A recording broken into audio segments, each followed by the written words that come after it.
Vamos começar a passar a limpo os grupos, começando pelo grupo A, que tinha tudo para ser o grupo da morte. Era para o São Paulo, o soberano, estar neste grupo. Grupo A, do Aliança Lima do Peru, Internacional de Porto Alegre, o Palestino, que eliminou o Tajeres, que eliminou o São Paulo na segunda fase, e o River Plate. Este grupo, Pascoal, era para ter 3 campeões da Libertadores. Não tem por fracasso do próprio São Paulo, mas se você levar em consideração os clubes que estão alinhados no Grupo A, o Aliança Lima não está passando por um bom momento nessas últimas temporadas, não tem oferecido muita resistência. No ano passado, da Libertadores da América, o Boca Júnior passou como quis lá, o Palmeiras jogou de terno, desfilou lá em Lima, jogou com absoluta tranquilidade. Eu tenho um pouco de receio e um pouco de expectativa para ver como é que joga o Palestino na fase de grupos. Porque na fase anterior, o Palestino mostrou uma pegada, mostrou uma marcação, e eu acho que o Internacional, tendo esse time como adversário na primeira rodada, já vai perceber o que é pegada, marcação. Eles fazem, em média, 25 faltas por jogo. E eles não têm problema nenhum de dar uma borrachada no cara, levantar, cair. Não tem nenhum problema de acertar ninguém. Não tem tornozelo feliz, não tem joelho sorridente. O Internacional vai pegar um adversário complicado. Acho que o River pega um adversário mais tranquilo logo na abertura do Grupo A da Libertadores. Lembrando aí que no Grupo A nós temos o atual campeão da Libertadores, nós temos o River Plate e o Internacional, a expectativa do Paulo Guerreiro, Paulo Guerreiro também com a expectativa de voltar a jogar bola, já que ele está tanto tempo afastado dos gramados. Na tela agora da Casa da Libertadores, vamos com o Grupo B. Quem é que pinta no segundo grupo da Libertadores? Cruzeiro, um time muito copeiro, tem pela frente o Deportivo Lara, Emelec e o Huracan. Pascoal, onde está a pegadinha desse grupo B, o grupo do Cruzeiro? A pegadinha do Cruzeiro é o jogo de estreia, que é contra o Huracan. O Huracan não é aquele time que você vai dizer assim, o Huracan é um time que vai botar o Cruzeiro para correr. Não, o Huracan é chato quando joga em casa. Tem uma torcida chata, uma torcida que empurra o time. Eu acho que essa será a principal dificuldade do Cruzeiro. A pegadinha está aí. Porque eu acho que o Deportivo Lara não consegue largar contra o Cruzeiro, nem o jogo lá, nem o jogo depois em Minas. O Emelec, no Equador, é um time que é o time da Companhia de Energia Elétrica. O jogo vai ser em Guayaquil, num estádio novo, bonito. Os caras fazem pressão. Parece da Bombonera. Eles ficam assim, em cima do estádio. Acho que tudo montado assim para ver o jogo. É uma pressão muito grande, mas acho que o Cruzeiro tem time para jogar. Primeiro jogo, é o impacto da estreia. O Cruzeiro vai conhecer o adversário, saber como é que joga fora de casa. Eu acho que aí está a grande pegadinha para o Cruzeiro. Passar esse jogo, o Cruzeiro, para mim, é até favorito nesse grupo. E o Huracan faz um bom campeonato argentino, Grupo C pintando o único grupo que não tem brasileiro, não tem equipe brasileira, o Grupo C, mas a gente vai trazer aí na tela o Godoy Cruz da Argentina, o Olímpia do Paraguai, tricampeão Olímpia, hein? O Sporting Cristal do Peru e a Universidade de Concepción do Chile. Este o Grupo C, sem brasileiros, meu caro Oswaldo Pascoal. Aí o Olímpia tem um grande favoritismo, O Olímpia é um time tradicional do Paraguai, participa seguidamente da Libertadores da América. O Cristal é um time peruano que tem muitas dificuldades para atacar. Universidade de Concepción chega, mas não é aquele time que arranca suspiros. O Godoy Cruz, convenhamos, não vai tirar o sono do Olímpia. Para mim, o Olímpia é favorito nesse grupo. Daqui a pouquinho o Pascoal vai falar se existe ou não um grupo da morte, se o grupo da morte foi desfeito, seria de fato o grupo A porque o São Paulo está fora. A gente tem que arrumar um cargo para um outro grupo, porque não tem competições mata-mata, não tem grupos. Não tem Libertadores, não tem Libertadores, se não tiver grupo da morte e se não tiver zebra. Sempre tem uma zebra passeando e é bom a gente ficar de olho. Na tela, próximo grupo. Vamos com o grupo D. E você em casa vai tweetando pra gente, vai palpitando na nossa hashtag Libertadores Fox Sports. Na tela vem Flamengo, LDU, Peñarol, que dizem que já não é mais o mesmo daqueles anos atrás, mas não deixa de ser chato. E o San José da Bolívia. É justamente a estreia do Flamengo que você acompanha com exclusividade amanhã aqui na tela do Fox Sports a partir das 6h30 da tarde. Pascoal, Flamengo nas últimas competições não fez o dever de casa. Para muitos, esse ano a tabela ajudou o Flamengo, porque começa jogando fora de casa e depois vem a sequência de 3 jogos no Maraca. Essa pode ser a pegadinha do grupo. O que você espera do grupo do Flamengo, já que a torcida está, diria que, traumatizada? Eu acho que tem um trauma aí, você tem razão. Tem o trauma do Flamengo não passar da primeira fase da Libertadores, tem o trauma do Flamengo perder a Copa Sul-Americana jogando em casa, tem o trauma do Flamengo ganhar títulos. Parar com esse negócio, né, de ficar parando também em fase eliminatória, de não caminhar, não chegar mais adiante na competição. Chega uma hora, isso tem que terminar. E eu acho que o Flamengo pega uma situação muito agradável. Você vai dizer, mas Pascoal vai jogar lá em Oruro contra o São José?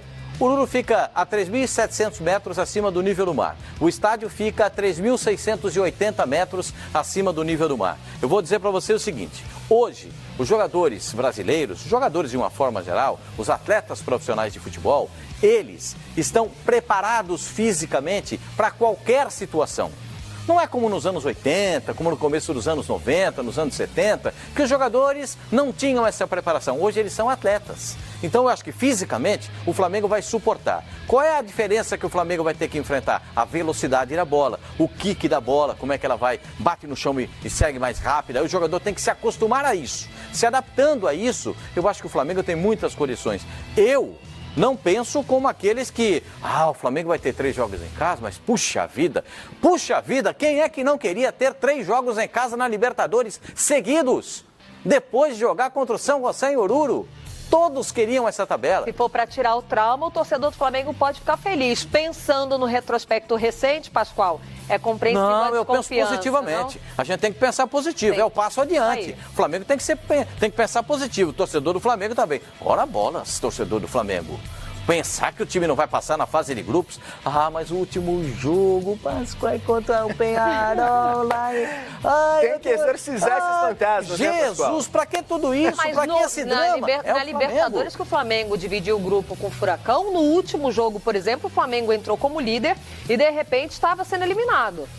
Ou seja, tem que fazer o resultado, Pascoal Jackson, nos primeiros jogos, justamente para não levar a matemática pro último jogo fora de casa. Para ser bem simplista, o Flamengo empatando o jogo amanhã, levanta muito.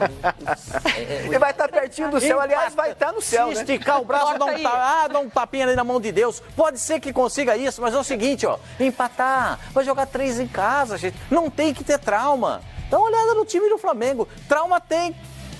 O time que vai jogar contra, não é o Flamengo. Olha a escalação do Flamengo, vai jogar contra, olha ali. Daqui a pouquinho a gente fala mais sobre esse Flamengo. O Flamengo tem 4 bons reforços para a temporada, a gente vai esmiuçar mais, mas a gente segue nos grupos, Jacques. Sim, vamos agora ao Grupo E. Grupo E chegando na tela do especial Libertadores, que tem o Atlético Mineiro, o Galo Doido, campeão em 2013, o Cerro Porteño, o Nacional do Uruguai, imenso Nacional do Uruguai, multicampeão também o Zamora. Olha, um grupo pro Galo que eu penso, Pascoal, um grupo complicado, danadinho, como diria até o José. O Zamora da Venezuela é o time um pouco mais fraco desse grupo, sem dúvida nenhuma. Mas o Cerro Porteño é enjoado. O Nacional do Uruguai, você vai dizer, mas Pascoal, o Nacional do Uruguai não é mais aquele time. Tá, tudo bem, mas é enjoado quando joga em casa. E o Atlético Mineiro tem que pensar naquilo que ele já passou, como a gente disse anteriormente. O Atlético já tem um conhecimento prévio do que passou na Libertadores da América. O susto do primeiro jogo, estava ganhando tranquilo. O susto do segundo jogo, estava ganhando 3 gols, de repente virou o negócio, quase se enrolou. Então não tem mais que ter essa fase de susto. O Atlético tem que entrar. Para mim, o Atlético é um grupo complicado?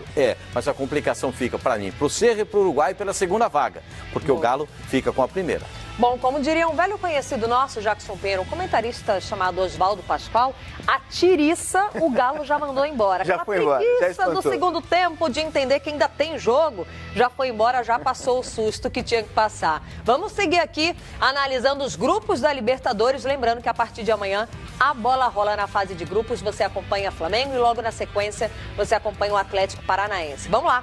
Próximo grupo na tela, quem vem agora é o Júnior Barranquilla, Júnior de Papá, abre o olho, Palmeiras, Melgar, o Alviverde e o São Lourenço. Ô Pascoal, Júnior Barranquilla, velho conhecido do Palmeiras, se enfrentaram na Libertadores ano passado, Quem é que briga aí pela primeira e segunda fase? Qual é a sua análise sobre o grupo F? Eu não estou descartando o São Lourenço, campeão da Libertadores América também. Lanterna do Campeonato Argentino, a gente vai esmiuçar a situação do... Mas a gente fala assim, mas é lanterna e tal, mas é campeonato sul-americano. É Libertadores. E time argentino na Libertadores América tem uma carga toda especial, o time se volta para isso e a gente sabe que é muito difícil. O Palmeiras tem grandes possibilidades desse grupo, junto com o Júnior Barranquilla. O Júnior vai ter que se encontrar com o São Lourenço para resolver a parada. Acho que o primeiro jogo do Palmeiras... No ano passado, o Palmeiras jogou lá em Barranquilla e fez 3-1, se vocês estão lembrados. Dos 10 minutos iniciais do Júnior de Barranquilla, em cima do Palmeiras, uma pressão, uma tormenta. O Jailson, goleiro do Palmeiras, fez defesas importantes. Depois o Palmeiras fez 2 gols com a expulsão de um jogador do Júnior Barranquilla. A coisa ficou mais fácil. Teve um pênalti no finalzinho da partida, o gol da equipe de Barranquilla. É um jogo complicado para o Palmeiras. Palmeiras que pode ter novidades, como a volta do Scarpa, que seria uma grande novidade, atuando pela direita. Eu acho que o Palmeiras ganha muito com a volta dele. O problema com o Luan, quem é que vai jogar? O Antônio Carlos ou o Edu Dracena? Junto na composição ali da zaga. E aí, quem é que vai ser o titular da zaga central? Isso, o Gustavo Gomes na quarta zaga ainda não está definido. E o time do Palmeiras tem pelo menos o Ricardo Goulart inteirinho para jogar a Libertadores. E com o Borja jogando na Colômbia. De repente, vai que o Borja pega no breu na Colômbia. É até uma observação boa, né? Pascoal, porque muita gente vem falando, o Borja tá caneludo, não vem marcando gols no Campeonato Paulista, mas eu tenho a sensação, não sei se você e o Jackson concorda, que o Borja na Libertadores ele tá em casa.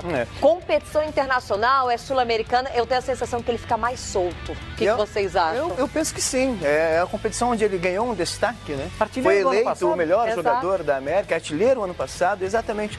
É o time do coração dele, o Júnior Barranquilla. Andou falando isso bem no momento que vai enfrentar, né? Inclusive, no ano passado, quando ele fez o gol lá. Ele pediu para não comemorar, ele saiu assim, fez a mãozinha assim, pediu para não comemorar. Legal, acho bonito, acho que o jogador tem que ter também algumas reverências, né? Mas o Borja tem que se virar. Tem que meter o louco, bora. Meter gol aí e comemorar sim, porque olha, o convite está feito. Quarta-feira, ao vivo e exclusivo na TV fechada. Júnior Barranquilla e Palmeiras, você só vai ver aqui na Casa da Libertadores, no Fox Sports. Vai ter, dentro desse especial, muitas reportagens sobre os brasileiros. Mas chegando agora mais um grupo da Libertadores de 2019 na tela, pintando para você o grupo G do atual campeão da Copa Sul-Americana, o Atlético Paranaense, o Boca Juniors, que dispensa qualquer tipo de apresentação. Jorge Wilstermann, que vem aprontando nos últimos anos, principalmente com os brasileiros. E ele, né? Tolima Day. O torcedor vê esse nome aí, quem é anti-corintiano já começa a brincar com o corintiano. O corintiano se arrepia todo porque lembra de 2011, Pascoal. E a estreia do Atlético Paranaense exatamente contra o Tolima. Uma viagem complicada. O Atlético Paranaense teve que primeiro ir para Bogotá, depois para jogar contra o Tolima. Os jogadores sentiram muito. Sim, mas é fácil, dá para chegar. Assim, com 4 horinhas de ônibus. Aí as 4 horas de ônibus se transformam em 6, aí o jogador se cansa. Aí o cara não sabe muito bem o que aconteceu. Primeiro, esse é um ponto. Outro aspecto, vai jogar contra um time forte fisicamente. Vai jogar contra um time que é alto. Se não me falha a memória, tem um jogador com menos de 1,70 m. Um jogador, o time do Tolima. Os outros são daquele modelo, sabe como é que é? Parrudo. Daquele modelo para chegar, para encarar. Então, em alguns momentos, o Atlético vai ter que partir por corpo a corpo, a jogada mais dura, a jogada mais... o que é frequente na Libertadores América. Não vai mudar nada, a história não vai mudar nada. Mas eu acho que, tecnicamente, com o Marco Ruben como centroavante... Quem é que não queria ter Marco Ruben de centroavante? Ele está lá no Atlético Paranaense e pode fazer a diferença. Conhece também a competição. O argentino que foi contratado para essa temporada para o lugar do Pablo, de repente ele pode ser também um fator de desequilíbrio para o time do Furacão na Libertadores América. É um grande reforço e a gente lembra, né, que o Atlético Paranaense fechou o ano com o título da Sul-Americana, perdeu o Pablo, foi fundamental na conquista, e o Rafael Veiga, que lá no Palmeiras ainda pouco vem aparecendo. A gente fecha agora o último grupo, vamos colocar na tela o grupo H, o último grupo que a gente vai analisar, e daqui a pouquinho a gente traz mais detalhes sobre o seu time, sobre o Flamengo, Palmeiras, Atlético Paranaense, Grêmio, Galo Doido, entre tantos outros. Grupo H Grêmio, abrindo caminho ali contra o Rosário Central, Universidade Católica e o Libertad. O Grêmio que manteve a sua espinha dorsal, conseguiu alguns reforços. E o principal reforço foi a permanência do técnico, né, Pascoal? E também contratou 2 atacantes de muito respeito. Tardelli tá pedindo passagem. Tardelli e Viseu. E Viseu já se encaixou, tá fazendo gols e é um cara que tá mostrando a sua marca na equipe do Grêmio. Agora, a estreia do Grêmio, torcedor do Grêmio, eu sei que você vai falar, pode jogar com o Rosário Central, pô, Pascoal. Pô, os caras não ganharam nenhuma nesse ano, mandaram o treinador embora. Mas mandaram o treinador embora, está um treinador interino, o presidente está sendo ameaçado, o diretor de futebol não pode sair na rua, que a torcida já quis ameaçá-lo. Então tá difícil, mas é hora do Rosário se recuperar. É lá no Gigante de Arroito o jogo. O primeiro jogo do Grêmio é lá na Argentina, no Gigante de Arroito. Um estádio complicadíssimo para jogar, difícil. O Grêmio, você falou de grupo da morte, tem sempre uma pegadinha no meio do caminho.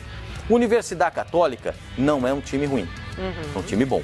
O Libertad é aquele time que todo ano ameaça, todo ano. Então o Grêmio tem um grupo, no meu modo de ver, grupo complicado. Mas acho que o Grêmio é o melhor time do grupo.